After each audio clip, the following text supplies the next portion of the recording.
course. Oh. Oh, yeah. Sure ka, kaya no? It's good to see you again, pare. Yeah, you too, yeah. Ay, teka lang. Pwede ka lang ba mag-physical therapy? Kaka-surgery mo lang, di ba? Oo naman, doctor's recommendation. I have to do some exercise for faster recovery, you know. Okay. Well, don't worry. Meron kaming dito. Physical therapist/trainer. Teka lang. Steve! Leonard, pakitawag naman si Coach Peldon. Pakisabi may client ako para sa kanya. Thank you. Alright. Okay. I think I know that girl. Online harassment, the spread of sex videos on the internet. That girl. Si Yana? I do not know her name.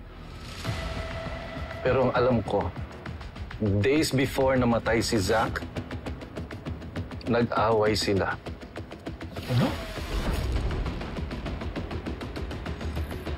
I was outside the bar one night. I saw Zach fighting with someone. And it's that girl. Zach?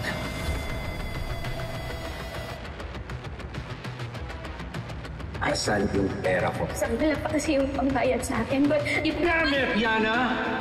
I just need to make promise I will pay you back, okay? Siguraduhin mo.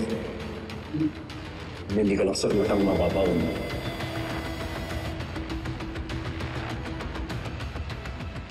I must say, na-surprise ako sa ginawa ni Zach. But that girl made a threat on him. Kasi kung sino kung mababaon sa atin. Do you think may kinalaman siya sa nangyari sa anak mo? So that's all for today, and I will keep you updated for more. Okay. Hi. Hi. Did I just got here? Yeah. Tara, pagaw tayo. Okay. Yana! Tito Leonard? Nag-away daw kayo ni Zach? Nakita kayo ng kaibigan ko nag-aaway. Was it about money? Is that why you threatened him? Did you kill my son?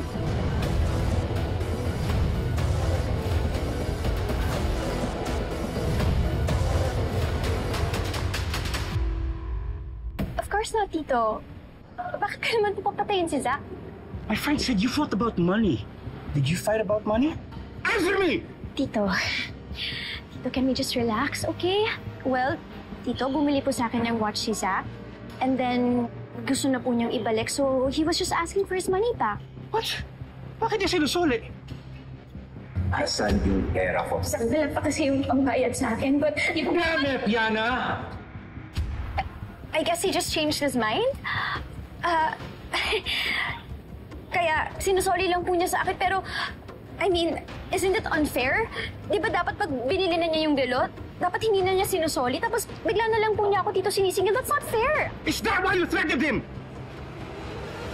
Tito, I did not threaten Zach. Tito, siya ang nag-threaten sa akin.